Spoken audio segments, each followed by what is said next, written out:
This is a special event. It is the Heisman Trophy of defense. It is the award that gives back to a side of the ball that doesn't get as much glory. Thank you, Charlotte. What a high level of excellence Bronco Nagurski brought to the game. He's an inspiration to anyone who loves the game of football. My football story is not about playing for the Carolina Panthers. My football story is from the time I was 5 years old, all I ever wanted to do was play for Wayne Hills High School in northern New Jersey. I was a part of something, and the purpose of what we were working for was greater than any one of us. We come out every day to compete, and the only way we can get better is we, compete against each other hard. It's important to note that sometimes the signs that we ask for are right there in front of us. Win or lose, there was always a message in there. It's about what we do with the adversity we face. You can have a dream, but you better be prepared for that opportunity. It's a lot of hard work. I mean, it's nothing is given. I mean, you have to earn everything. Honored to be here today. You do such wonderful work. The funds you raise for scholarships around the area, that's wonderful. A very heartfelt thank you to members of the Touchdown Club for your support of 16,000 plus students who you all are impacting annually. Studies show that GPAs and graduation rates are higher, absences and dropout rates are lower. What I've learned in my life is you can accomplish anything in this world. If you want to do something bad enough, you'll find a way. But it's important that everybody in this room and beyond understands that it starts with us. You see these kids on the come up, you gotta let them know. Football was a gladiator sport. Only gladiators played football. Tonight, you are going to get a glimpse of excellence of our finalists and what they have brought to this game. Their dedication, passion, and brute strength, along with their ability to make key plays during crucial moments in big games. Growing up around the game, I have a deep and abiding respect for those who have paved the way. Bronco Nagurski was a true pioneer of our game.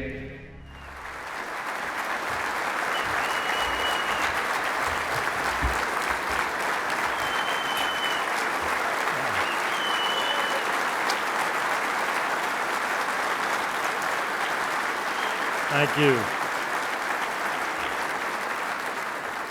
Thank you very much. I don't know that I've seen that video before. That's a really, really nice introduction. And some of those things I had forgotten about, leading the team in interceptions. I think I had a bet with Donnie Shell that year that I was going to have a couple more than he did, and it turned out pretty well. But that was fun watching that, and it's been fun being here. Just had a great time, great hospitality, and I want to thank Touchdown Club for the invitation, and thank you guys for being so warm and so welcoming.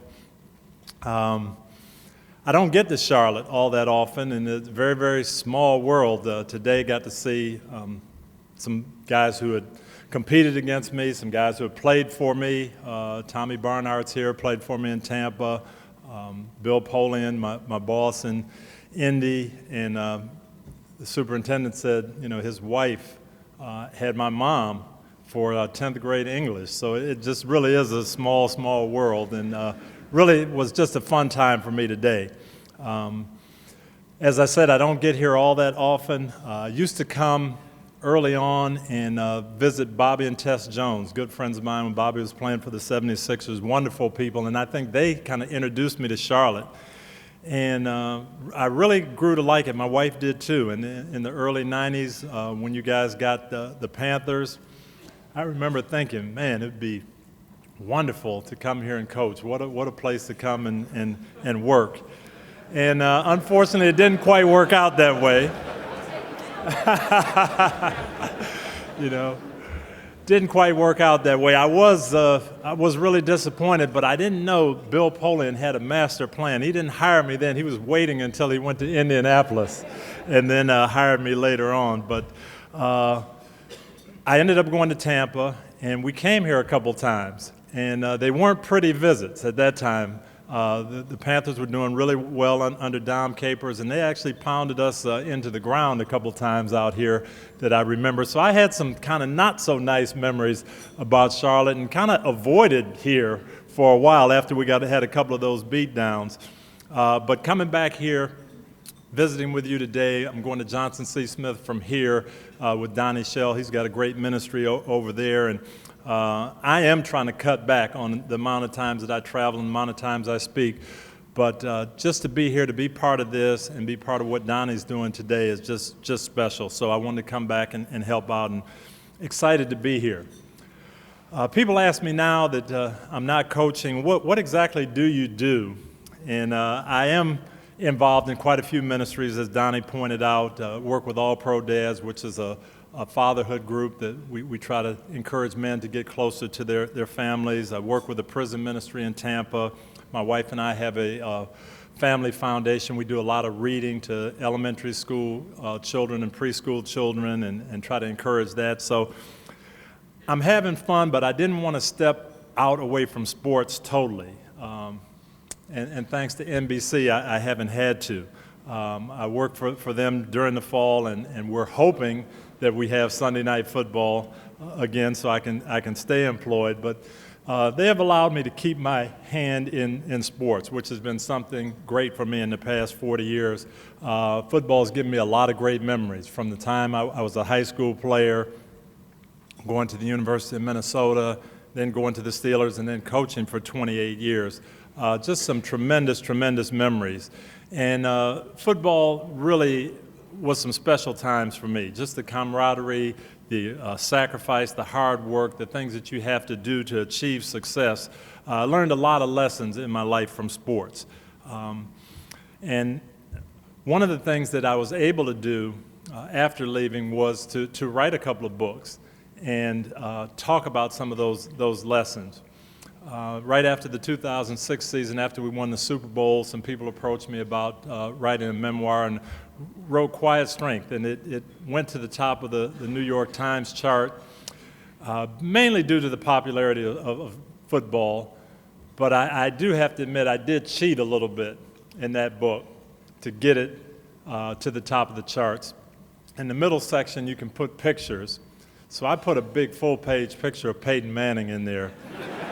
And I knew there'd be like 500,000 women that would just buy the book just to get the picture of Peyton. So that book did quite well, and after that, and it was successful, they asked me to do another one. So Nathan Whitaker and I wrote a book called Uncommon, and that was a special book in my heart because it was written mainly to high school boys, but the title of the book came from really two sources. The first source was my college coach, a guy by the name of Cal Stahl. And I remember the very, very first meeting that we had as freshmen in 1973. Coach Stahl was up in front of us just like this, and he talked about what he wanted to do. He talked about winning a Big Ten championship, winning a national championship, and he said it's not going to be easy. He said, as a matter of fact, it's going to be very difficult. Very few people accomplish their goals in life. He said, success is uncommon, therefore not to be enjoyed by the common man. And that was the first time it really hit me because you're coming through elementary school, junior high, high school, and success comes fairly easy. It did for me. We were on good teams, and I had a good bunch of guys I was with, and I just assumed you were always going to be successful. And Coach made the point that not everybody who's on scholarship, not everybody's going to get to play. There's 9 other teams in the Big Ten. They all want to win the championship. Every year, 9 of them aren't going to win it. Only one's going to win it. And it takes some special, uncommon people. And he said that's what he was looking for. He went on to say that there's 2 ways you can be uncommon in life. Number 1, you can have a talent or a gift so special that no one else has. I talked about this in Houston a while ago, and it just happened that Yao Ming was in the audience. So I had him stand up. I said, here's an example of it. And he stood up, said, not many people are 7 foot 8 inches tall. He's got a talent that is God-given that's just uncommon. We had the Super Bowl in Tampa 2 years ago, and Jennifer Hudson sang the national anthem. And she hit some notes nobody else can hit. And that is a way you can be uncommon. But Coach Stahl went on to say if that was the only way, if the only way you could be uncommon was have that gift that no one else had, that would leave 99% of us out. But he said the real uncommon people I'm looking for are the people who will do the things that the common people could do, but most people won't. They've got the drive, the tenacity, the desire to do things that everybody else could, but most people say, that's a little too difficult. I don't know if I want to go that far. And to be honest, that's what makes champions. That's what you win with. Whether it's football, whether it's business, whether it's life, that person who's willing to go the extra mile. Peyton Manning was our quarterback in Indianapolis, the best player I've ever been around. People ask me all the time, what makes Peyton Manning special? I'll give you one story from my last year in Indianapolis. About this time of year, we had drafted a young receiver from Ohio State, Anthony Gonzalez, first-round draft pick. Ohio State has the quarter system, so he wasn't out of school until the end of June. Normally, this is the time of year, May and June, where you get a lot of work done. We have the off-season program, and you build your team at this time of year. Well, Anthony couldn't come because he was still in school. Peyton Manning, unknown to anybody else outside our organization, 2 days a week would get in his car, drive from Indianapolis, Indiana to Columbus, Ohio, 3 hours, throw balls for an hour and a half to Anthony Gonzalez, explain the offense to him, get him ready, answer his questions, drive back to Indiana. 7.5 hours, 2 days a week to help a young rookie get ready. That's uncommon. That's how you make a champion. And that's what the book was all about. Now, Nathan and I, in our book, we kind of substituted from Coach Stahl's talk, success is uncommon. We substituted the word significance because I really believe as a Christian that significance is what we should be shooting for, not necessarily success. There are a lot of people successful in life that really don't do anything significant. But we really did want to talk about going the extra mile and being different and standing out. That was the first source of the title of the book from Coach Stahl. The second source was actually from Jesus. I'm a big studier of the Bible, and Jesus has a lot of lessons in there. And I would talk to our teams a lot about things he said. And one of the things I talked about was from the Sermon on the Mountain. And one of my favorite passages in Matthew chapter 7, Jesus said this. He said, wide is the gate and broad is the road that leads to destruction, and many people are traveling on that road. He said, but small is the gate and narrow is the road that leads to life, and only a few find it. And that was always interesting to me. That always stuck out. And when he said that, he was actually talking about salvation. He was talking about heaven and hell. There was, at that time, most people thought that the way to get to heaven was by what you did. Follow these rules, do these things, and you'll go. Don't do these things, and you'll be fine. And he really came with a different thought. He said, that's not the way. You get to heaven through faith in him. And most of the people who were the leading priests and the teachers of the law at that time, they didn't buy into it. They didn't go along with it. So what he was saying wasn't really that popular. And most of the crowd didn't believe it. But what he said was absolutely true. It was true about salvation, and it's true about life. And the point is that sometimes the common way, the popular way, is not the best way. And it's easy to follow the crowd, but it's not always the right thing to do. It's not always the best thing to do. When you are following the crowd, you have to ask yourself why, first of all. Am I following because everyone else is doing it? Am I following for other people's approval? Am I following to fit in? Or am I following because I really don't know which way to go? And sometimes that happens. I remember right after I retired, my wife and I went to the inauguration. It's a great event, and the first one I'd been able to go to. And I wanted to be part of history, so I was there, and everybody told us there's going to be a big crowd, you better go early. We got on the train and went into D.C. at 5:30 in the morning. It's freezing cold. And we got off the train and got up onto street level, and there were people everywhere. Traffic couldn't move. No one was going anywhere. Nobody really knew where they were going. We're asking a lot of people, hey, how do you get there? Fortunately, I had some really great tickets from a congressman in Indiana. He kind of took care of me under the table, so I'm excited I was like, how do we get here? We're asking policemen, and nobody can go. Traffic's not going anywhere. And they said, hey, I don't know what to tell you. Just there's the Capitol. Try to get there. And we got going, and the crowd just kind of took us. And so we're kind of bundled up going and getting there, and it said, hey, at least we're making progress. And then we could see the light. It started to get more daylight, and we're getting close. And after about 45 minutes, we're maybe from here to the exit doors, and it took us another 10 minutes to get there, and we got right to the gate, and I could kind of see the stage and everything. I showed the guy my ticket, and he said, you got orange tickets. This is the blue side. You got to go on the west side. And it hit me, for an hour, I've been following the crowd. I didn't know where I was going. They took me to the wrong place, but that's because I followed the crowd blindly without figuring out where to go. And that can happen to us. And sometimes you don't have a choice because you don't know where to go, but many times we really do know, okay? But it's easier to follow the crowd. It's easier to go with the momentum than stand against the crowd and go the other way. That's what I had to do to get to the blue seats. I had to walk through the crowd, go in the opposite direction, fight through traffic to get where I wanted to go. And that's the message that was in that book, the message to young people. Because sometimes the crowd doesn't take you to the right place. Our young people right now, the crowd is telling them a lot of things about life, and most of them aren't really true. One of the things the crowd is telling them is that education isn't important.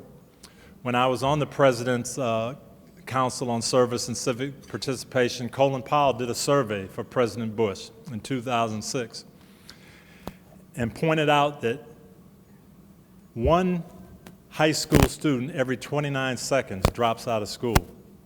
It's over 1 million a year because the crowd is telling them education really isn't that important. It doesn't matter if you hang in there and fight through it and graduate or not.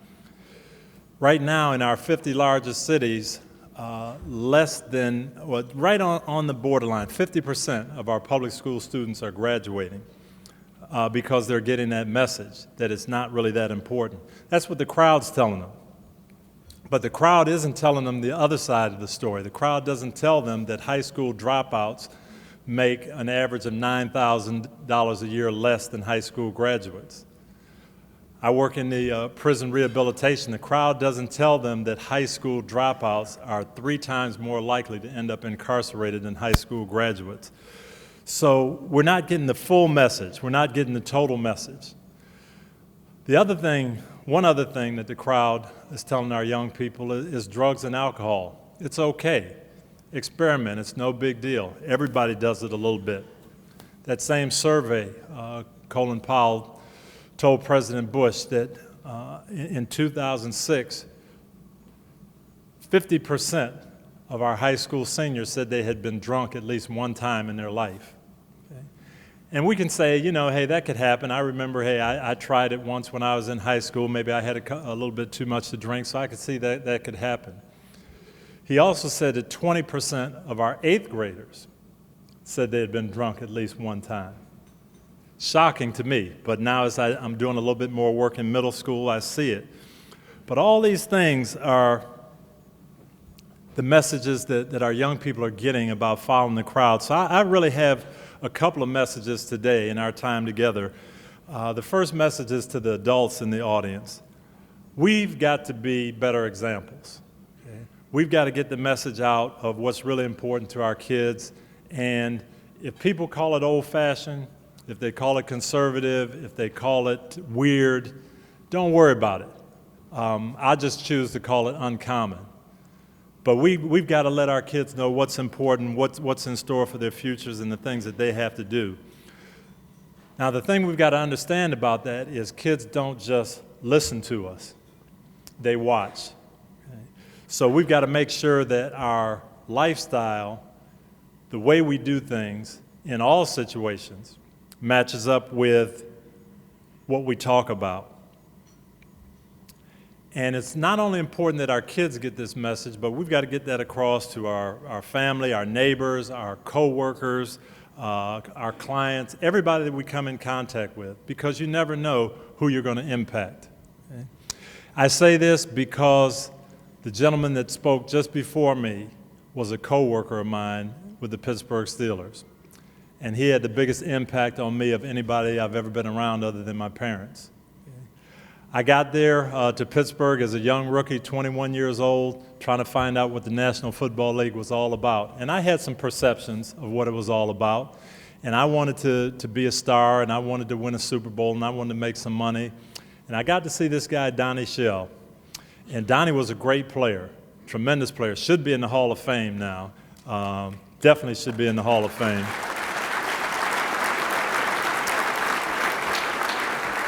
And so I watched him. I was changing positions. I was an offensive player, a quarterback in high school and college. I got there, and now I'm going to be a safety man. And so I'm going to watch this guy who's the best.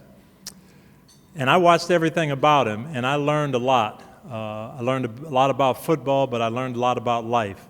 First thing I noticed was Donnie drove a Volvo station wagon. And I said, you know, I didn't think that's what NFL players drove. I was looking for the Cadillac, looking for the Mercedes, and Donnie had a family. He had young kids, he had a wife, and the Volvo station wagon was the most economical, best vehicle he could get. And he didn't care what everybody else was driving, okay, because that was what was best for him. And that was one of the things I learned right away from him. Don't worry about what everybody else is doing. Don't worry about what everybody else talks like. Don't worry about what everybody else is doing. Do what's best for you and what's best for your family. Donnie also talked to me about the Lord.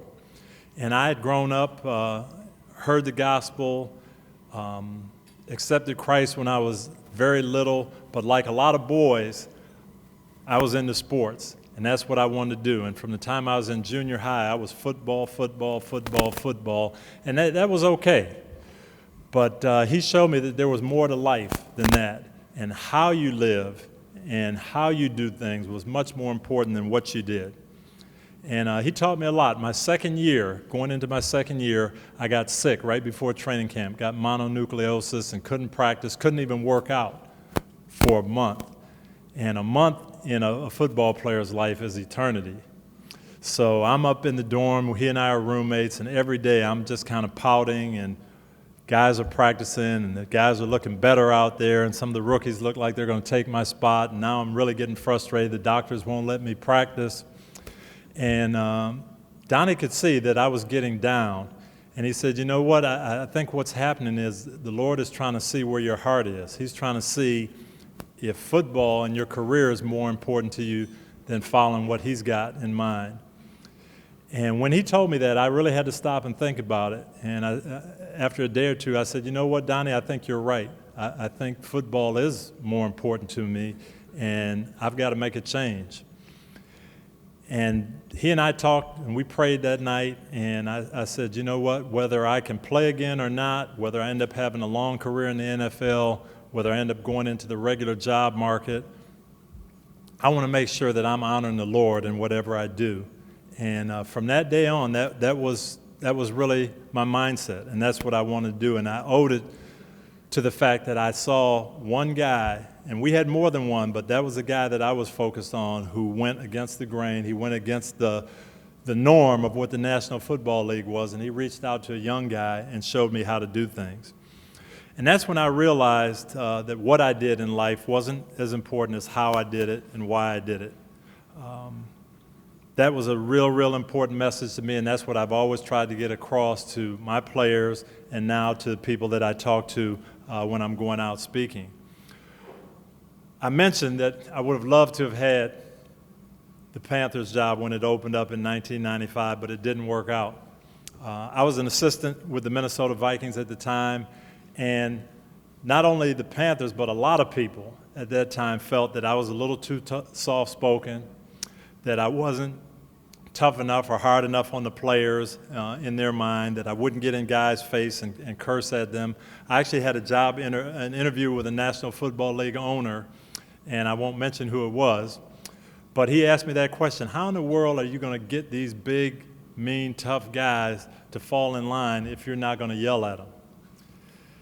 And I said, you know, I've been coaching a long time. I've been an assistant. I've never been a head coach. I've never had the whole team under me. But if you just look at my defenses, I think we played pretty hard, but played pretty aggressive, and we didn't have many penalties, and we didn't have many bad character guys, and we always seemed to get the job done. And I haven't been raising my voice much in the last 15 years, but I believe I can do it for you. And he didn't buy into that. You know, he said, I like everything about you, but that's the one thing I really can't see that working.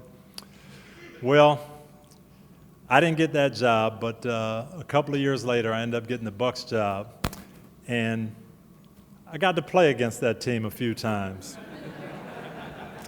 And we did beat them a few times.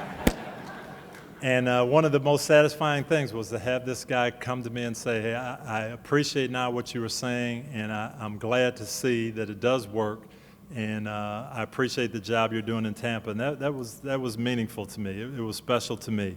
I just remember going through that process, being a little bit frustrated, coming in second in a lot of job interviews, but I just remembered I didn't feel like I was going to change. As people told me, well, if you want to get a head job, you're going to have to do this, and you're going to have to demonstrate that fire, and you're going to have to get on guys, and you're going to have to be different and be more like the perception of what we think a head coach should be.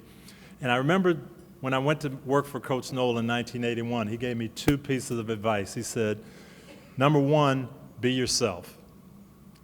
That's what I'm looking for. I want you to be the person that I hired. Don't try to be anybody else. Be yourself. And number 2, he told me, your job as a coach is just to help your players be the best they can be. And that's something I never forgot when I was coaching, because I always felt that the coaches that helped me be the best I could be were the ones that explained things to me, that encouraged me, that taught me. And yeah, they got on me when I needed it, but more often than not, what I needed was teaching. What I needed was encouragement. And not somebody to tell me when I dropped the ball, say, that was a bad play, you dropped the ball. I know that, I understand that. How can you help me get better, make the situation better?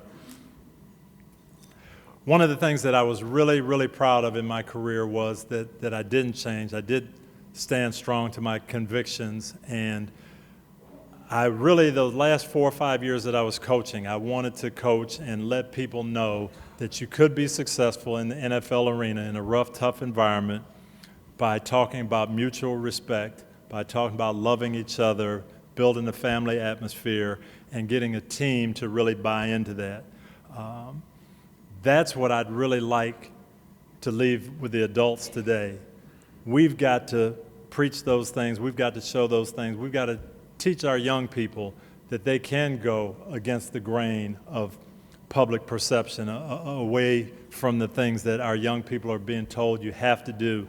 And we can live it, we can talk it, we can do it, and we can be that example for them. The second message is really to the young people in the crowd. And we have a few of them. I signed a lot of books out there, and it was great to see some of the young people.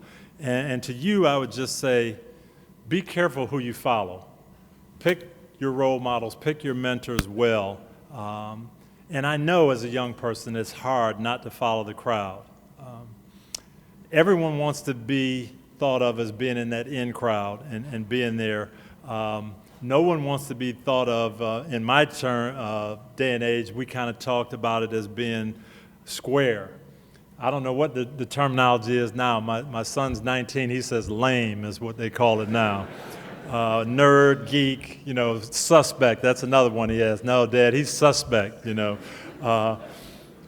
Nobody wants to be in that out crowd. Everybody wants to be in the in crowd. It's hard for a young person to say, you know what, I'm going to study tonight. I'm going to the library.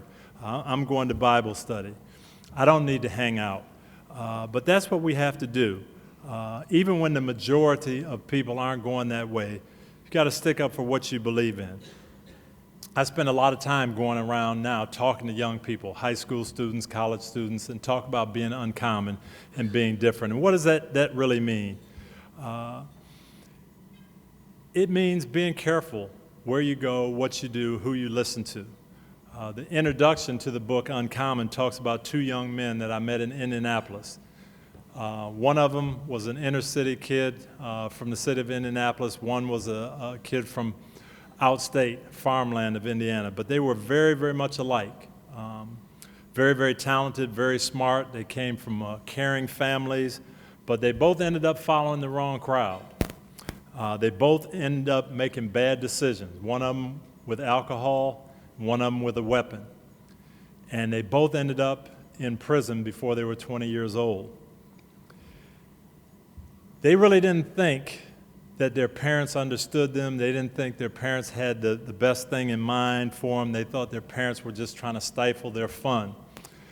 And they didn't think their parents were all that smart when they told them to be careful who they hung out with. And they thought that the crowd that they hung with was really their friends and the people that were going to be with them forever.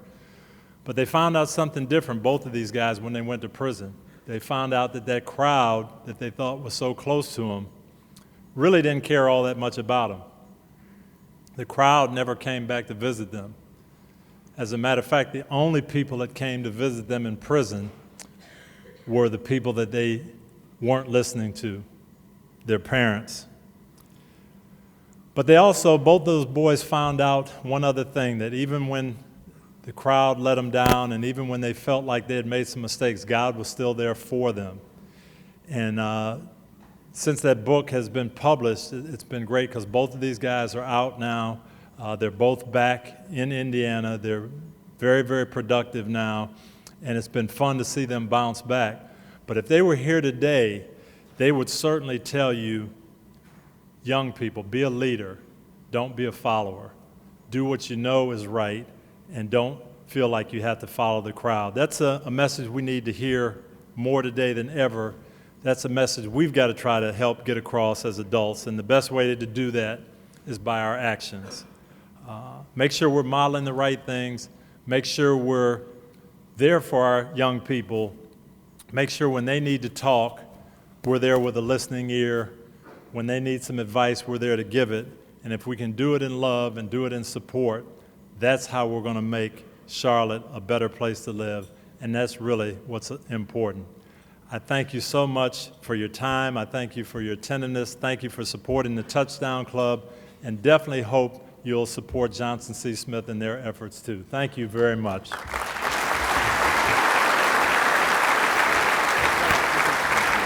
Tony Dungy. Are we taking a question? Do you have time or do you need to go? Sure can. I think we can take a few. We've got actually a few minutes Tony still has with us that we didn't think we have, so we could actually do a question or two if you have time to hang out with us. So Tony has time for just a few short questions before he heads on to his next appointment. So just raise your hand. Although everybody said they needed to get back to work, right? They're not going to work, Tony. If you can stay, if you have to go, I understand. Anyone have a question for Tony Dungy? Yes, sir. Right here.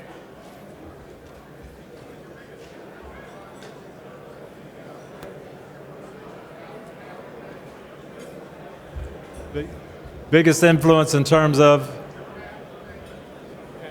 Okay. His question was, who was the biggest influence on me in my path to take?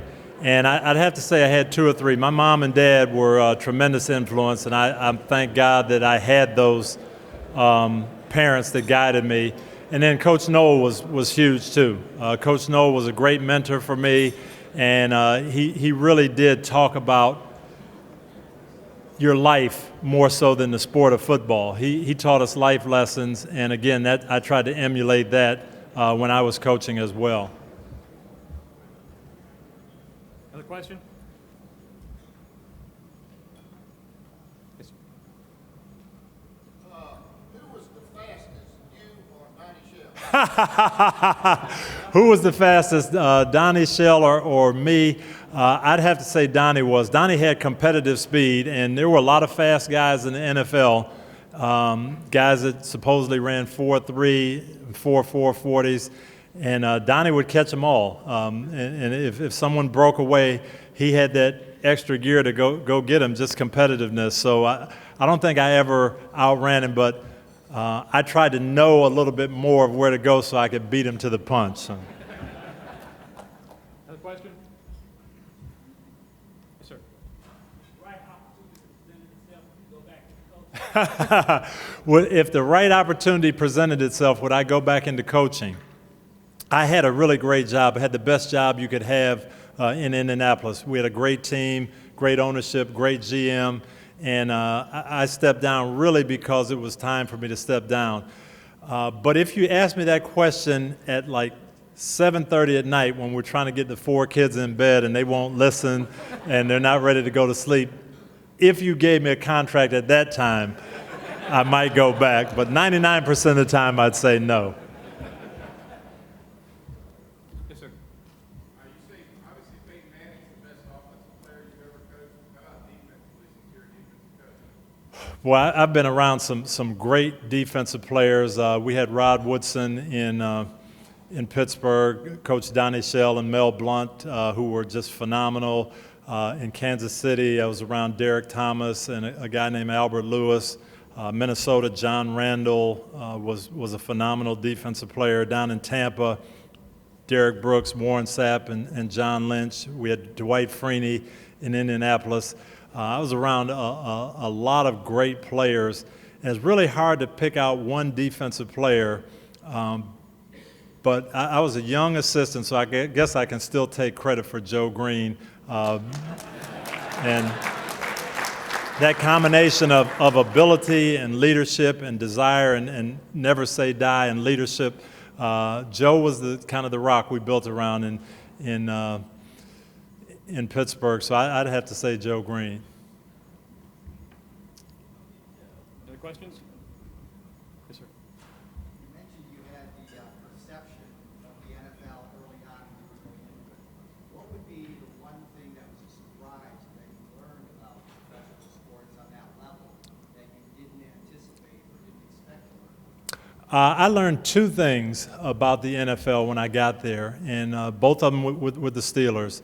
The first thing I learned, and Coach Knowles said it, he said, champions don't do extraordinary things, they do the ordinary things better than everyone else. And the championship teams were really built on working together, on smart players.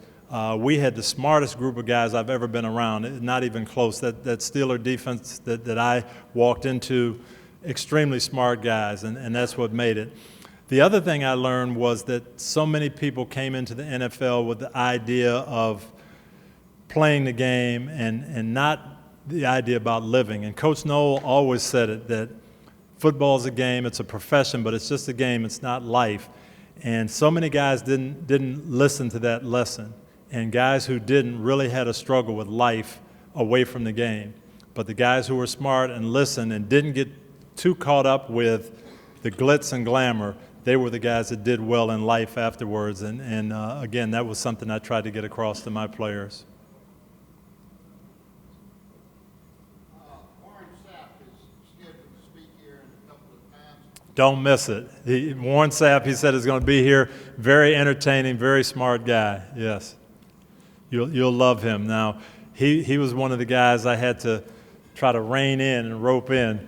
But Warren is a very, very bright guy. Again, one of the best defensive players I've ever been around.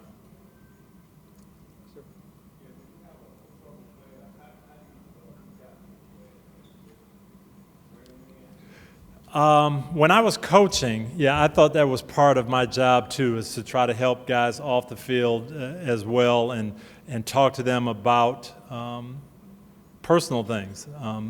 Because I felt my job was not just to make them better players, but help them to be better men.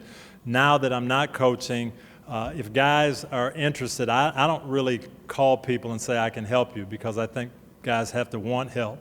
But my phone is always available, my door's open, and people like Mike Vick who have called and said, hey, I'd like to talk to you, I'm always open. But I always feel like it's best when they realize they need it and they make the first step. We'll do one more question.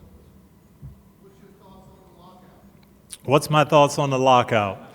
Well, I'm very confident that they'll get it settled. I'm hopeful that we get back to work sooner rather than later. I think the NFL is the greatest game in the country right now, at the height of the popularity. People are excited about it. Players want to play. The owners want to put a good product out there. They just have to get together. Unfortunately, it's probably going to be 11th hour. It'll take a crisis situation, but I think we'll get it going, and we'll be back, and we'll all be enjoying football in the fall, probably after some more ups and downs. But I think it'll get settled because you've got good people on both sides. Thank you, Tony. Thank you very much.